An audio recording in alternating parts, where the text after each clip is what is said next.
Unsettled, not quite right. Oh, hi. Hi, Hey! guys. Hey. The Welcome everybody to the Unready room. Unready as usual, of course, but with a brand new show to talk about, which I'm very, very excited about. Uh, yeah, there's some stuff around this show that I have to like get off my chest at one point though, but I'm really happy to be here to talk about this with a bunch of you. And my big worry is that all 20 episodes come out on the one day. They all came out on Monday, and there's going to be like maybe a week of a flurry of conversation about it. It's going to be big, and then it's just going to fizzle out. Well, we here at the Unready Room are trying to do our best to mitigate that and extend this conversation as long as we can. So we are doing 2 episodes per week for the next 10 weeks, which I hope doesn't run into whenever Lower Decks is announced. But as it stands right now, that's the plan. And yeah, so we're here to talk about Star Trek Prodigy Season 2, the first 2 episodes, Into the Breach, Parts 1 and 2. I'm Dan Gunther, and with me to do this is, of course, the wonderful Brandi Jackola. Brandi. Hello. Yes. Hello. More unready than usual.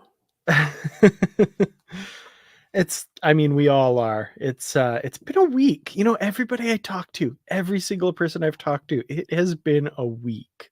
So Yeah. Yeah, I don't know what's going on cosmically that's affecting all of us, but I'm ready for it to stop. yeah.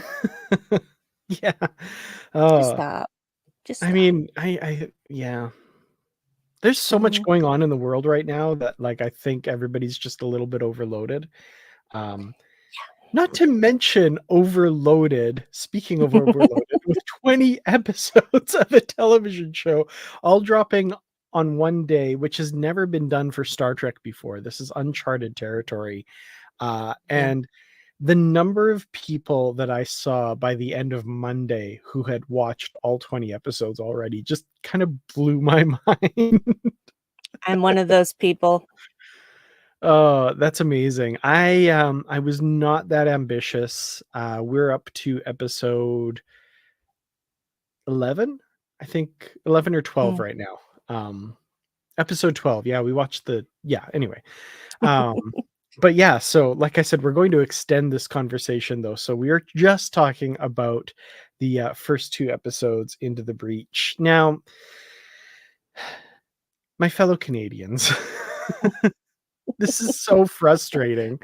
I got an opportunity to watch the episodes thanks to um actually the people over at CBS Paramount who worked with Netflix to get the usual people who get screener copies. So like I'm really grateful for that. But for the rest of my Canadians, like, okay, so I just saw in a group, and I've been kind of contacting CTV to see what the story is, and I haven't gotten anything back through anywhere that I've tried to get in touch with them. I see this person on in the group Star Trek Lower Decks and Prodigy animated series Paramount Plus group on Facebook, emailed CTV, and they must have gotten the right person because he got a response back, and it's really frustrating. So this is the response from CTV. I don't know if anybody from Canada is watching this, but I'm venting here. Thank you for contacting CTV. We appreciate your feedback on our programming. Upon checking, we didn't receive any updates yet when the Star Trek Prodigy will be available at CTV. Please be advised that before we can add any new series or obtain new seasons of existing series, we must acquire the licensing rights for them. We highly suggest to visit www.ctvnews.ca for all the updates. So either CTV doesn't know what the heck is going on, or this particular person doesn't know what's going on. Or maybe both. Maybe Yeah. all of the above. Anyway, that's my venting from someone who's very privileged to be able to see the episodes when I shouldn't be able to because of corporate shenanigans. So all I I'm will going to never say, sorry, go ahead. Sorry. I was just gonna say I will never understand this. I will never Mhm. understand this, especially in this day and age. Okay, like 20 years ago when I was whining about not being able to get Doctor Who, that's a different story, but now it's just like, come on, there Mhm. is no reason to only have this in some places. Yeah. It should be everywhere, all at the same time, and I don't know why we can't just get past that. The only thing I can think of is greed. Mhm. Greed of executives. Yeah, and I mean, I know, like, there's a lot of special cases surrounding Prodigy because of its kind of janky, haphazard release, so, I mean, I can kind of understand them not getting, their ducks in a row, but, like, for CTV to say, like, "I don't know, do we have rights to this show? I don't know," but yes, you do, according to a bunch of other news outlets, so I don't know. It's really frustrating, but, yeah, that's just my wanting to vent that and get that out there. Yeah.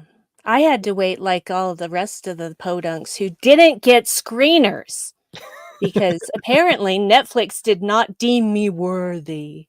Oh, So, wow, that's thanks, Netflix, up yours. aw, I'm sorry. Yeah.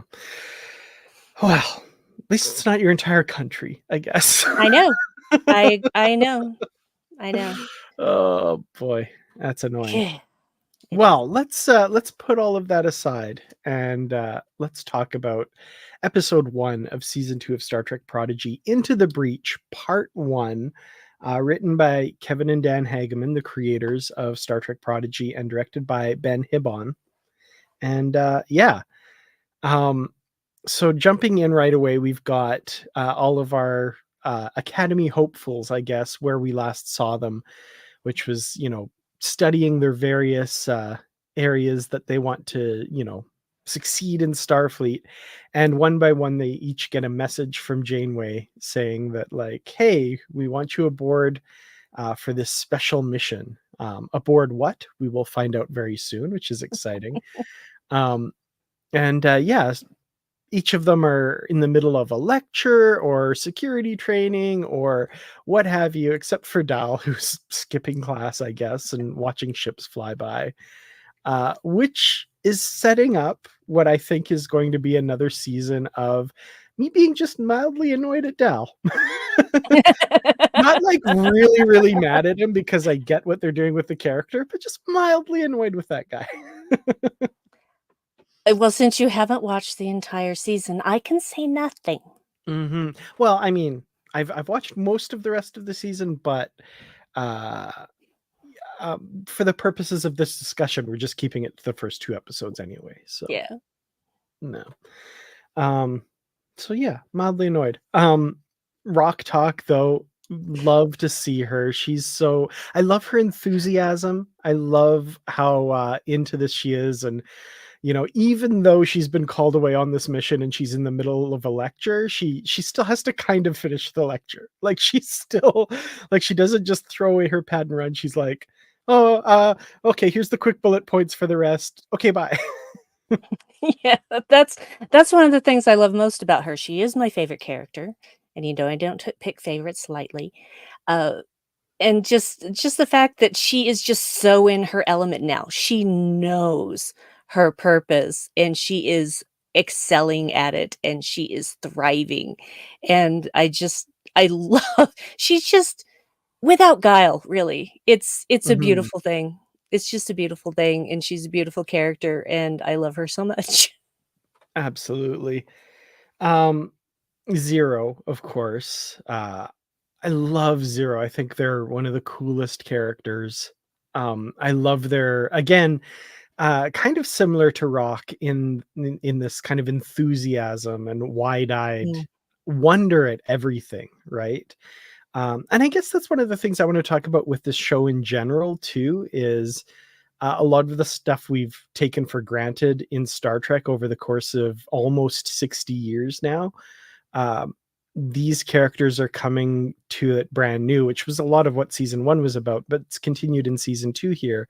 A lot of this stuff is brand new to them, so we get to kind of see through their eyes the wonder of all of this and stuff, and that's pretty cool. I like that. it is. It's interesting because I noted some how do I wanna say this? I don't know, some almost retcons between the season finale of season 1 and this particular episode, because in the season finale of season 1, we've got Janeway gathering the recruits and there's looking at the new protostar that's being built, and she's like, "Oh, no, no, we're not taking that. I've got something bigger in mind." And we kind of do that differently in this first Mhm. episode. Yeah, it Kind was of almost like switched they it. compressed it a bit at the end of the season, and then in this one, they stretched that out a bit or something. That's interesting because I didn't rewatch season 1. I never had time to, before all of this, so I would have liked to have. But yeah, I remember that. That was, uh there's a little bit of deja vu when they're flying towards Voyager and something Yeah, bigger, you know? It's like, "Oh, this yeah. feels," and that would be why. That makes sense, yeah. It's like, we know it's Voyager. Yeah. Voyager Yeah. A, thank you. Mhm. But yeah, otherwise, I really enjoyed I liked seeing them in, uh, their classes, basically, Yeah. especially Murph. He's so good at what he does. I love that he's so good at everything, but still at this point, nobody understands him. Like, there's no communication. It's like, I don't know what that guy just said, but he's gonna be like a great security officer or whatever the training person says. That was great. Yeah. It was, yeah, I just because 'cause I'm just like, "This has got to be a simulation because these kids are cadets," and then I realize, "Oh, it has to be Murph because Murph Mhm. and all of his, bendy parts." Yes. Murph, I love some of, I mean, we don't get a ton with him in this, in these first 2 episodes, but, what we do get of him, I'm just like, I'm waiting for bigger and better things for him this season. That's gonna be a Mm, lot of fun. Um, yes. who we've got? Jankum Pog. So, we've got Jankum trying his hardest to just be like, he's got his hair parted and like this, you know, It's so smoothed down. It's like, "What is that? Why?" he's trying so hard to, be polite and go against his, Tellarite instinct. Um, it's kind of adorable. I want to see footage of Jason Mantzoukas in the recording booth recording this because, like, I mean, in my mind, he's got the crazy hair and crazy face of all of his characters that I know from him from either The Mhm. Good Place or Brooklyn Nine-Nine, and I have to imagine, like, that's how he looks in the booth because that's all I have, so Yeah, I'm certain that that is it, because with a lot of Pog's, facial expressions too, I'm pretty sure they based directly on Jason Mantzoukas, so yes, absolutely. So yeah, like I said, they all get called together to finally embark on this mission, and they're greeted by, of course, the doctor. This is all in a scene that was released quite a while ago too, so mm, that's all kind of something we've seen before at some point. But yeah, we get introduced to the Voyager a Lamar special class science vessel. Very cool. And yeah, we get to see inside the ship and get acquainted. This first episode is really just kind of setting things up and getting the pieces in place, I guess. um, and one of the things that we learn very early on is there's some sort of secret thing going on that they're not being told. Janeway and her crew are being very secretive about this, and the doctor, in his wonderful inability to act whatsoever, and to, I will be in Shuttle Bay 3, 2, Shuttle Bay 2. We only have 2 shuttle bays. Strange glitch. Excuse me. And walks out. Like, okay, come on. yeah, well, they're gonna they have other mess ups besides that, in true Voyager fashion. How many decks does Voyager A have? Oh, Some I say it's 29, some say it's 32. yeah, I've got that in my notes for part 2, absolutely. I couldn't help myself. It was just I'm just like, "Wait, what?" Yeah, like, I don't understand, like, historically, this is something that Star Trek just cannot keep straight. Like, Mhm. how many decks does, the Enterprise E have is a famous one. Like, a certain number is given in First Contact, then the Borg control more decks than they have, apparently, and then in Nemesis, it has even more decks than that, plus a bottomless pit from that bottom deck, so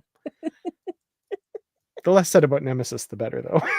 It's just I just kinda like, "You guys know that you have this written down in your scripts, right?" Yeah. And nobody went, excuse me, because if that were me recording any of that dialogue about, like, all the people getting on the turbo lift, I would just be like, "Oh, no, no, no, no, excuse me. The doctor said in episode 1 that there were 20." Anyway, Yep. um, yeah, I don't know if it was the doctor that said that actually, but still, it's just one of those things where I'm just like it's like how many shuttlecraft Voyager Oh, had, yeah. Okay, and how they so never lost any. yeah, right, they have a full complement. What? Always, always. They didn't have a vehicle replicator, how did they do that? There's a great this is a total aside. I wish I could find it, and I might have even brought this up before, but there's this great post by somebody years ago that's been recycled a few times, and it's like it's painting Voyager as kind of an almost, gothic horror thing. Oh, yes, I love that. I love that. Yeah, I have that saved on my computer somewhere it's so because it's good. just so good. Where the ensign's like, "I swear we destroyed, like, 3 shuttlecraft last week," and Chakotay's like, "Ensign, we have a full complement of shuttlecraft," and he's like, "Oh my god, what's happening?" Mhm. Yeah, that was one of the most well-written pieces of fan fiction I've ever read. So good. Um, so, okay, I can't remember exactly where I was gonna go with that, but, I'm sorry, it's totally my fault. oh, no, no, no, no, not at all. So very quickly, we've got, this group, they're trying to figure out what this secret is, with, of course, Janeway's crew being less than subtle about this stuff. They find Shuttle Bay 3 and this hidden ship, which will learn is the Infinity, cloaked there, which, this is all getting very interesting. Of course, they hide, and the crew comes in, and in true expositional fashion, talk about the mission and how Starfleet's not wanting them to go, and they're listening to all of this, and that's basically where episode 1 ends there. So, um, Yeah, it makes sense to me because they're not gonna talk about it anywhere else. mhm. Oh yeah, no, for sure. I just I'm always very interested in the writing of scripts, how exposition gets done. And actually I think this one is very well done because there's a new Yeah. development, right? Starfleet has come and said, actually we're putting the kibosh on this. Jellicoe doesn't want you to do this kind of thing. So it's yeah, it's a good way to bring us up to speed. I think this was actually very well done exposition. It really was. It didn't seem out of place, it didn't seem forced, it just, it seemed like what it was, that they were talking about this thing that they were going to do, and now they can't, and yeah, I liked that because it was far less clunky than I've seen in many a thing. Oh, yeah. And I mean, okay, I love Discovery. I'm on the record. But like that first episode, the very first scene really bugs me when they're on the Mhm. planet, right? Yep. And Burnham's just they're talking, they're like, it's like, oh, we got to get here without the natives seeing us. 20 years ago, a comet came by and destroyed their blah blah blah, and we have to blah blah blah. And it's like, you're walking on the planet like, would this not have been a mission briefing? Why are you telling your captain this? Like, she's Yeah, the your one leading captain this knows. mission. Yeah, captain knows. It Yeah, is clunky exposition, very much yeah. so. It's like the It got episodes of the better. oh, yes, absolutely. It's like the, sitcoms where they pull up to a store or something. It's like, "Well, we're here at the whatever to buy the thing." Like, okay, that's weird. Yeah, it's like, was this written by teenagers? I mean, Mhm. just yeah, that, exposition is hard to do in a way that makes it feel like people are just having a conversation, but I No. think, the Hagmans achieved that with this first episode Yeah, I very think they've well with the talk in this there. shuttle bay that doesn't exist. Yeah.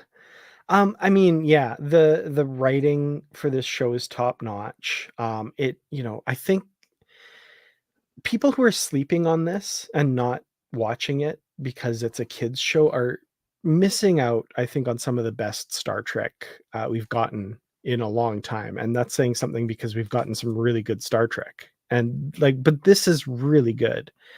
Mhm. Um, yeah.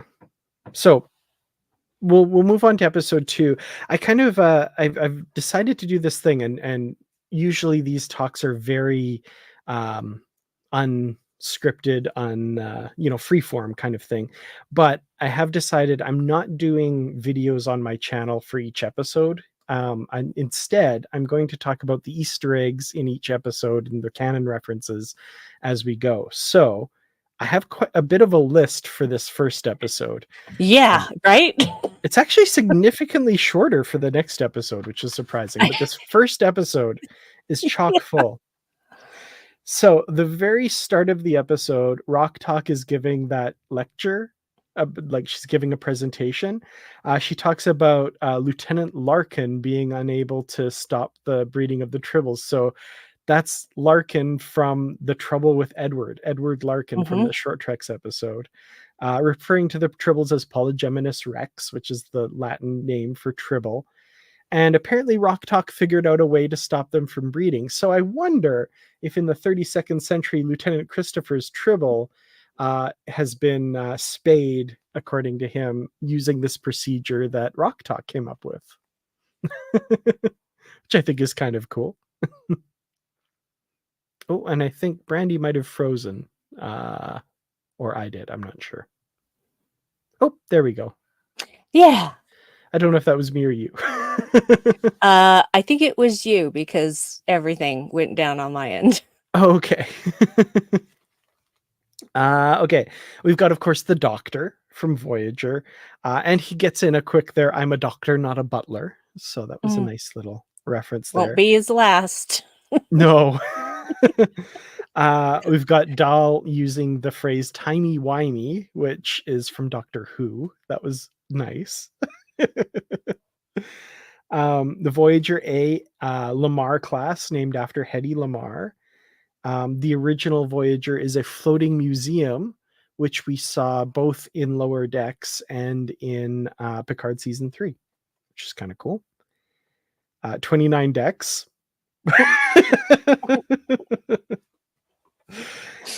They mentioned the Romulan evacuation, that most of the fleet's resources are geared towards the Romulan evacuation right now, which is why Janeway is personally leading this ship right now. Nova Squadron, which is Mhm. back from the TNG episode The First Duty with Nick Locarno and all of them. And one of the members of Nova Squadron is Allurian. There's also another one whose name we learn in the next episode. So I'll get to that little Easter egg in the next episode. Janeway says that she promised Admiral Picard she wouldn't lose this ship in the Delta Quadrant, which I kind of wish we saw that conversation. That'd be great. Oh, yeah. I'm sure it was very tongue in cheek where Picard was concerned. This Voyager has a slipstream drive, interestingly enough. We learn via this Boolean birth that they have multiple hearts, which is not something that we've known before. So at least 2 hearts, because the mother says she can hear her child's heartbeats. We see cetacean ops, of course. And the ship, the Infinity, if you look at it closely, the frame of it is based on, it's the same type of ship that was used by the Maquis. So it's got Mm. the same shape as Chakotay's Maquis ship, just with the wings are different and the front cockpit's different, but the kind of body of it is lifted right from that. So Jankum refers to it as a courier, a Federation courier ship, experimental. So I think they mentioned previously in other episodes that the Maquis used refitted Federation courier ships. So that was a really nice little continuity bit there. Very But nice. the most impressive one to me definitely was the Edward Larkin reference to the Trouble with Edward. I was like, Wow, okay. I got that immediately That was because great. yeah, what a project to do. Gosh, Rock, you're just killing it already. Yeah. It's, I love when she's it those leaving. classes. Sorry.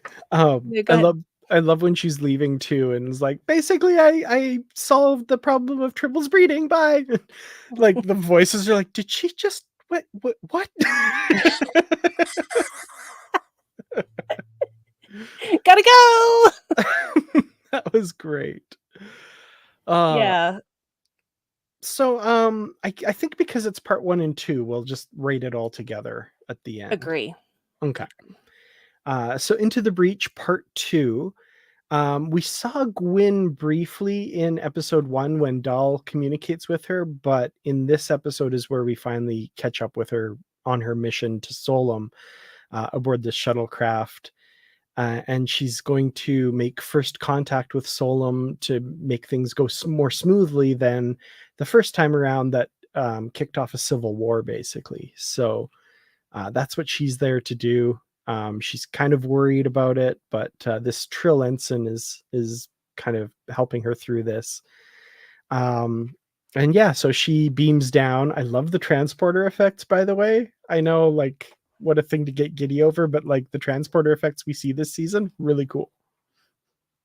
They're lovely. I really just everything's just top notch. Mhm. No This complaints. this is a beautiful show. Like, it is It so is gorgeous. so Um, much.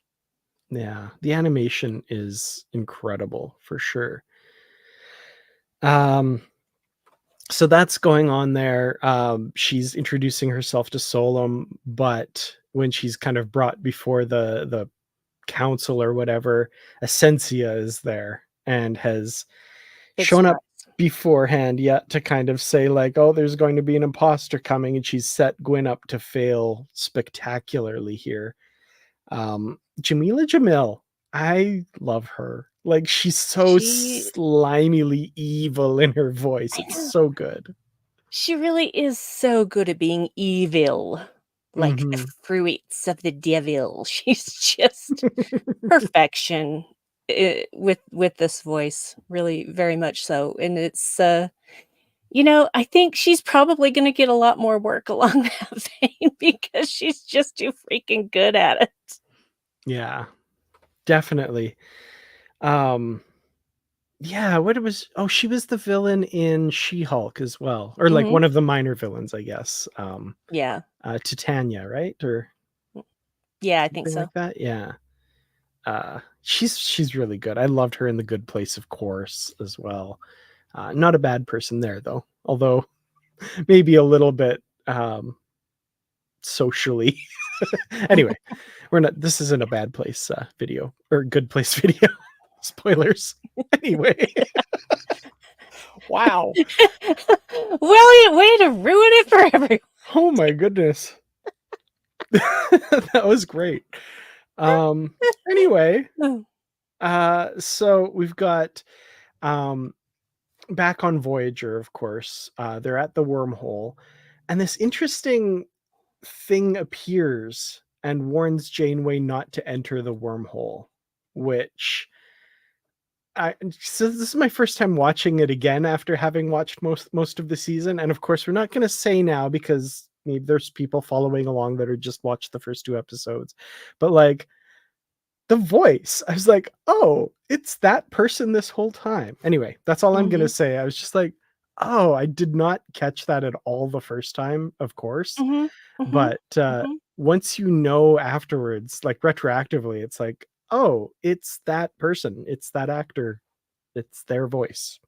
Interesting. Yep, yep. The funny thing is that I was so distracted by everything else going on that when I finally find out who is really behind that voice, I did a literal, "Oh!" Mhm. Just like that.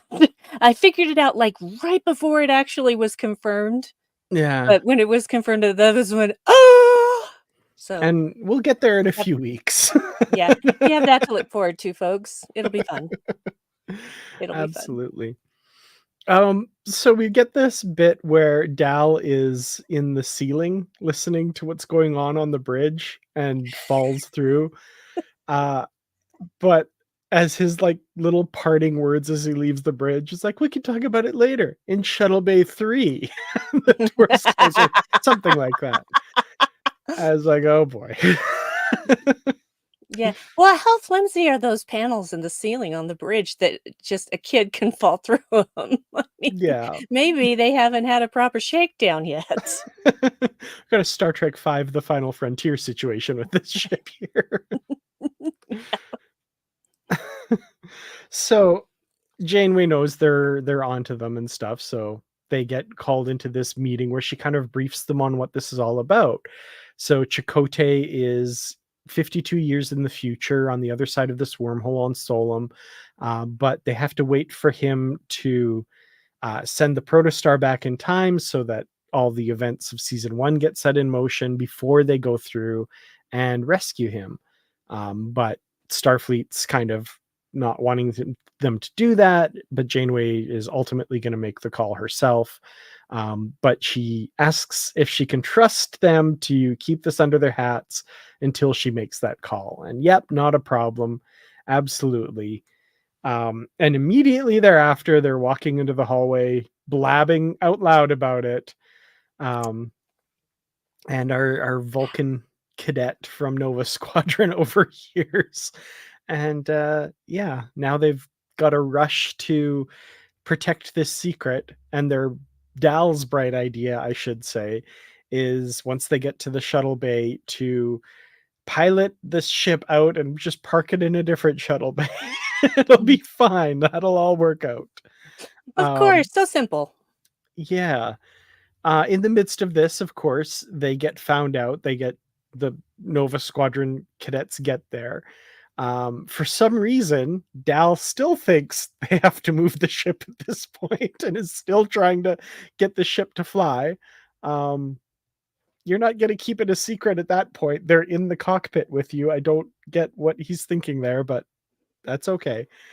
But basically, I think it's Jenkum's head getting bashed into the console launches the automatic program, which causes the ship to launch and head towards the wormhole. Um, and I love that this mysterious entity shows up again and says, "Don't go into the wormhole." And Janeway's like, "For the last time, we have no plans to go into the wormhole. We don't even have a ship capable of." Uh, yeah, Oopsie. that's awkward. But Yeah. of course, And sorry. sorry. I was just gonna say, and apparently the attitudes of Nova Squadron, even in the cadets, the hopefuls, it hasn't changed much over the years. No, this is okay. I did a whole podcast episode about the idea of um I can't remember the word we used, but like this Starfleet exceptionalism and Mhm. how like really toxic and bad it actually is. So Nova Squadron, Red Squad, Section 31, like all these groups that think that we're better than everyone around us, and like how it's completely antithetical to what the values that Picard and people espouse that their future society is about, and how like really terrible these are. Like, you know, it starts with the like, oh, let's set aside a special group that gets special training and privileges because they have higher marks, and then that just like widens this gap that makes, yeah, people feel superior to other people, and it's really gross. Yeah, it really is. And it was especially jarring to see. I mean, of course, Vulcans already think they're better than everybody Yes, else, but this one is kinda taking it to another level with a the little Nova bit. Squadron exceptionalism. So, it's just like, and immediately she rubbed me the wrong way, and I thought, "Yeah, I'll probably end up liking her because Mm, Vulcan." yeah. I've been noticing that in the serialized nature of modern Star Trek, there's been this kind of repeat of doing a character like that a little bit that initially rubs you the wrong way, and then by the end you end up kind of liking them. So Shaw is an obvious example. Yeah. Um, There oh, are exceptions, oh yeah, like absolutely. Admiral Piss Off. He will never be okay with me. No, he was also only one in one episode. He didn't really get an Yeah, arc. Um, but yeah, but he like this, didn't yeah, he just never yeah. yeah. And then there's somebody else recently. Why am I drawing a blank? Oh well. Anyway, yeah, I definitely get that feeling here that we're gonna kind of like Dal in season one as well. I think he Mhm. was kind of, although they're kind of repeating that a little bit with this season, I think. But anyway. Yeah, no, I remember feeling that way about Dal in season 1 until we got to a certain point, and then I realized, "Oh, okay. Okay, I understand more the motivation here, I'm understanding this character more. Alright, I'm okay with this." Mhm. Um, so yeah, they're flying toward they're gonna go through this wormhole. Janeway is not happy, obviously. But meanwhile, back on Solum, we've got uh Gwyn. She escapes there as she's kind of about to be captured thanks to Essentia, and she's fleeing on the streets. And like I found this part really tragic where she's calling for a beam out from the shuttlecraft, and you Uh-huh. hear that she's under attack, and you just see the shuttle explode in the sky. Like, oh Devastating. yeah, absolutely. There's a few not spoilers or anything, but there's a few times this season where um innocent s innocent, people who are, bystanders or, you know, get kind of taken out quite a bit, and, like, that Mhm. affects me. Like, "Oh my god." Like, this poor ensign or whatever her rank was who was transporting Gwyn there, like, I really that she seemed really nice. That sucks. Yeah, Like, yeah, and I was upset about that too, I'm just like, "What?" yeah, We hardly knew her. yeah. But Gwen ends up finding her father or her future father, who pre-Civil War is a very different person. And this was really lovely. This John Noble, by the way, is just so Wow. good. Mhm. And Jimmy Simpson, who we met as Dreadnought in season one, is the lore keeper here. Very different from what I'm assuming is the same artificial life form, but later. Uh, Very cool. This whole scene was wonderful, and I loved them kind of connecting, and it was a little heartbreaking too when he said like, "Oh, I couldn't have been that bad a father, right?" And she just like, it's complicated." Yeah. Yeah. I How interesting would that be to see your parent through this totally different lens before they became like this horrible person, right? Mm. Yeah, that would actually be heartbreaking, Mhm. especially since you know why they turn out the way they turn out, but it's he's the kind of person that she wants as a father right now, Mhm.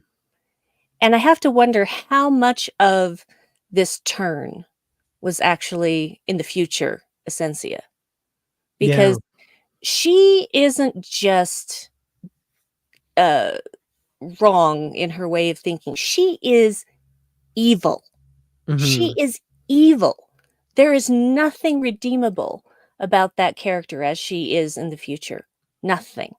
Yeah. She's a horrible, horrible, power-hungry little monster. Yeah. Absolutely.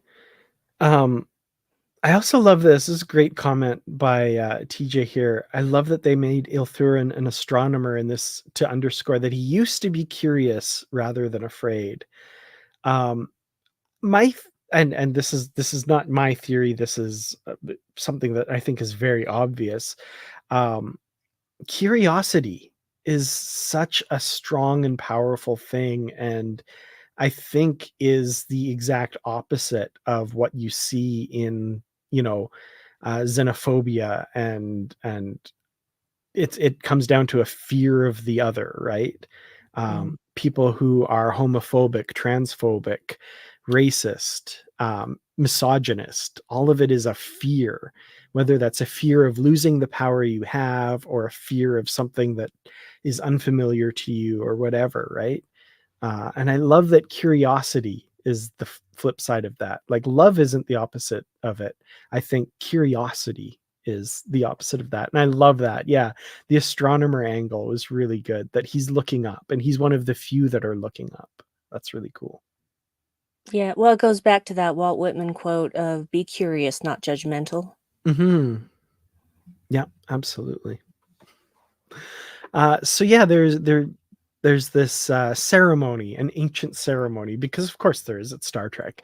It's That start if she's able to pass, she'll be able to be accepted as a Vaunakat. So that's kind of where we leave that part of the story, and that's pretty much it for episode 2 as well. So Into the Breach Part 2. Um, things are going to be very different next episode. I liked that this show kind of challenged my expectations a bit, where I think the setup and what we learned at the end of last season, the setup was, oh, they're going to study under Janeway on this ship and have adventures and probably solve the Chakotay thing at some point or whatever.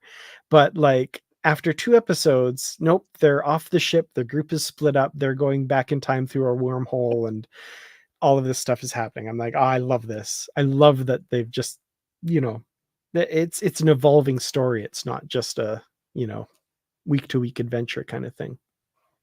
Yeah, it's very serialized, Mhm. and I have no problem with that, but that is also the reason why I had to watch it all in one go, because I needed to know what happened next, Yeah. and all of a sudden, 8.5 hours passed, and I was done. So, because as it turns out, if you skip the introduction, that takes about 2 minutes off the episode length. So they're about 20 to 21 minutes each as a Yeah. general rule. And so I'm just like, okay, no, I can't stop there. I have to see what happens next. I'm so bad, and I'm sure my wife Nikki just rolls her eyes every time, but, like, I let that we watched, like, 8 episodes in a row, and I let that opening theme play every time. I'm just like, "I love this." Uh, I do too. But it was just the first run through that I'm just like, I have to know what happens next. How mhm. much time do I have? And, I was technically working at the time, but because I was working from home and I didn't have a lot to do, Mm, that mhm. was just almost uninterrupted, from start to finish, except when I would run into the other room and just go, "Oh!" at Dave, and he didn't have any idea because he was doing other things, Oh, that's on funny. his time off. He's had this week off. He was doing other things while I was binging the entirety of season 2. No regrets. No regrets. Wow. Well, so yeah, Into the Breach Part 2. I should mention it was written by Aaron J. Waltke, directed by Andrew L. Schmidt and Patrick Krebs. So, wanting to give people their due here for sure as well. And then, so these were the Easter eggs and canon connections I found in this one, which were quite a lot fewer than in the previous one. Um, so at the start, we have that the Trill who's escorting Gwyn says, "You've read those first contact protocols more than Picard," which Mhm. it's quite a compliment, I think. Um, of course, we learn the name of the Vulcan cadet here, which I saw some discussion in the comments about. Majel, obviously named for Majel Barrett, the Mhm. first lady of Star Trek. Uh, there we go. So perfectly put here. First Lady of Star Trek, Majel Barrett Roddenberry. Absolutely. Great name for a Vulcan. That was wonderful. We got a glimpse of cetacean ops in the first episode, but in this episode, we see there's a humpback whale in cetacean Mhm. ops. Um, more on that particular whale later, but for now, we've seen, oh my goodness, there's a humpback whale. That's really cool. Um, Deck 32 is I had a mention of that here. By the way, I have to say that whole scene where, like, she's in the turbolift trying to get there and, like, it keeps stopping for everyone, which is something we've never seen in Star Trek, like, everybody all the characters just get into the turbolift, go, and get where they're going, it seems. So I Mhm. loved this. I love that there were so many people trying to get somewhere, except this one guy said Deck 32, and and okay, so here's something that's what I was gonna bring up earlier, I forgot. Bruce Gibson loves to do this where he, like, headcanons a thing to explain away a mistake. I'm gonna say that there's a really happening nightclub on the Voyager A that's named Deck 32 for some reason. That's just the nightclub itself is called Deck 32, and that's where he was headed, so that's a bar on the Voyager. Yeah, and it's like 3 levels, and so that's why it doesn't it's like goes from 29 to 32. There you go. I'm just I'm just trying to make it work. It's fine. Yeah, that's yeah, sure. The Deck 32 nightclub. I hope, like, I don't know, stuff like that, I'm always happy when they realize that there's, like, a little error or something, and then, like, later on, there's something to explain it, or a novelist comes along and does something. Mm, That's my headcanon for now. yes. Um, and then the final thing is, they talk about how beautiful the warp core is, which made me think of Lower Decks, but that wasn't the Easter egg here.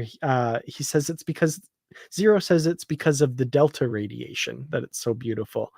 Now, delta radiation is what irradiated Captain Pike. I'm assuming there are safeguards in place in engineering to prevent something like that.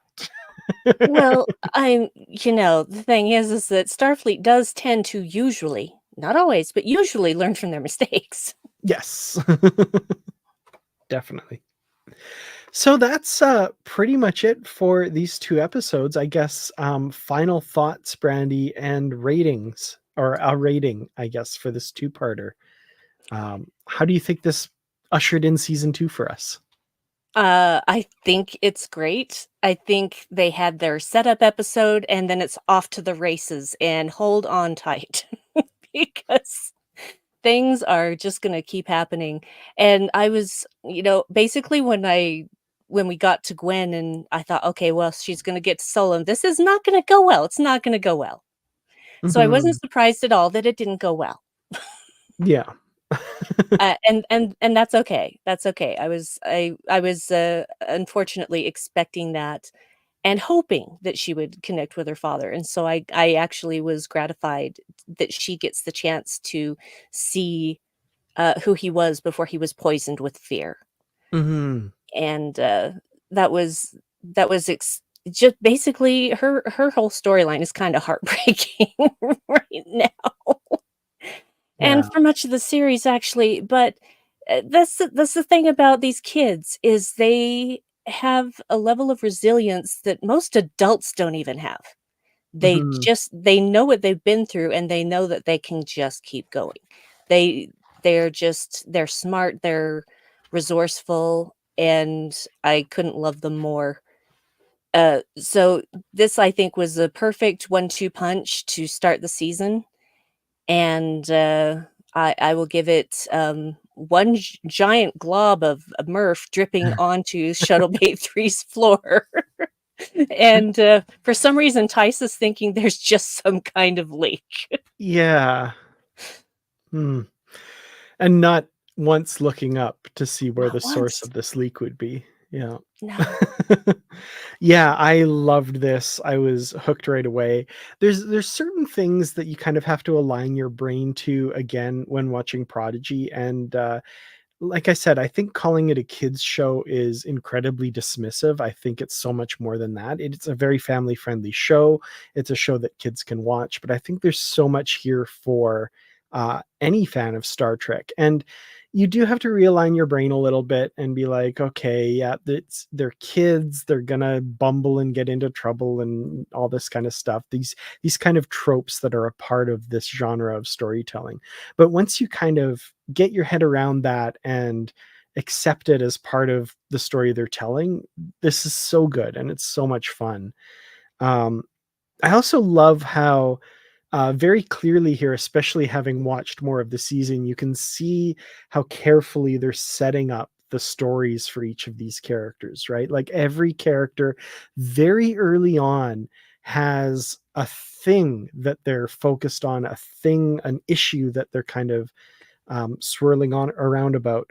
Jankum is suppressing his nature in order to fit in. He's trying really hard to fit in with those around him. He's suppressing his personal nature. Will that work for him? Will that not work for him? Will he find out there's maybe advantages to embracing his nature and not being true to himself? Is that hindering him? We've got Rock wanting to stick to the rules and has finally found somewhere she belongs and doesn't want to mess that up, right? This is finally somewhere where I feel like I belong. I have to not mess up because I could lose it all. And like, think back to season 1 where she was only eating one thing out of a replicator for her whole life because that's all she knew. And she just felt nobody could understand her. She was isolated from everybody, and now she's finally allowed to grow. Zero, we get this really strong envy of corporeal beings and their ability to touch and feel things, like feeling the heartbeat of the newborn child, and they say like, I'll never feel that, and holding someone's hand, you know. And then Dal has this really strong uncertainty about the future, is something that I've noticed. Like, he Mm. doesn't know what's going to happen. He's worried about his place in the future. He knows what he wants, but he doesn't know how to get there. And he doesn't want to put in the work to get there. And at the same time, he's like, just doesn't know how it's going to all turn out. So I feel like part of him is resisting because of that big question mark. So I love how those are all very carefully set up and they'll all kind of get paid off as we go. So, Well, and I kinda get where Dell's coming from here, and mhm, it's I think it's that his confidence is a front mhm, because he's absolutely. not actually completely confident, and so he's just trying to fake it till he makes it, but what he doesn't realize is that all of these things that, you know, would give him the tools that he needs are at Starfleet Academy, right? So or maybe they're not. Maybe the real universe experience is actually a better teacher than what you can learn from data pads and instructors. So Mhm, it's an interesting balance because and that's an interesting thing. Like in D&D, there's this thing called intelligence and this thing called wisdom. Intelligence is how smart you are. Wisdom is how street smart you are, and mhm, how you can look at the world and go beyond, the facts and and get into what the reality of life actually is. And these kids have had a huge dose of that, a huge yeah, dose. So the fact that any of them are thriving in a classroom experience is actually pretty cool because it has to feel like kind of going backwards in a way. mhm. Yeah, absolutely. So as far as a rating goes, um, I had one. Oh yeah, I'm going to give it one wide-eyed astronomer looking up and being Oh, curious. That's my rating. yes. That's wonderful. I love uh, that. and that's just for you, Tristan, as well. So yeah, this is wonderful. This is great. I'm really looking forward to talking through the next few episodes because, again, like, we've gone through them at a really fast clip, right? And I think there's so much in there that's worth pulling apart and dissecting and looking at, um, which, I think a lot of people, maybe if they don't join our live show, aren't going to have that opportunity because, again, it's going to be that week or the couple days, and then that's it. Moving on to the next thing. And I think this show deserves more than that. So, It does, and the interesting thing is I'm now going back through the episodes again, but watching them with Dave. mhm. So I think we're on episode, I wanna say 13, 14, maybe 15. I can't remember 100% because, it's all one giant movie. When you put it all together, it's like this 8.5 hour movie. Mhm. But, I'm picking up on things that I didn't pick up on the first time because that is how dense these these storylines, the visual effects, it's just all there's so much Yeah, that your brain can't possibly take it all in at once, and so I'm just enjoying so much watching it a second time and finding these new little things that I missed the first go around. yeah, absolutely. And I found that even just watching these first 2 episodes again. So I'm really looking forward to picking these apart and finding all the cool little bits and stuff. So, yeah. Indeed. Well, thank you all so much for joining us. We really appreciate it. And thank you to everybody who's watching later. We appreciate you as well. Join us again next week, same time, to talk about the next 2 episodes, which are Who Saves the Saviors, I think, and Temporal Mechanics 101, which that's been a fun little joke throughout these episodes as well, which I really enjoyed. Mhm. Didn't you read Temporal Mechanics 1? No, I didn't.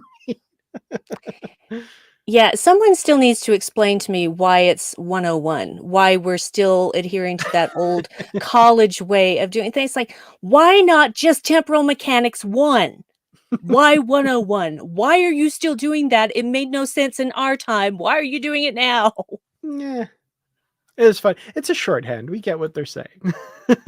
Yeah, it's just weird. It's just like, just use 1. Why add extra numbers? Temporal mechanics 1, temporal mechanics 2, temporal mechanics 3. So you want to build a time machine. We'll get there. Well, thank you all so much for joining us. Uh, Live logs and proper, everybody, and live long and prosper. Except I did that one for that one and that one. Anyway, bye everybody. Oh, there's the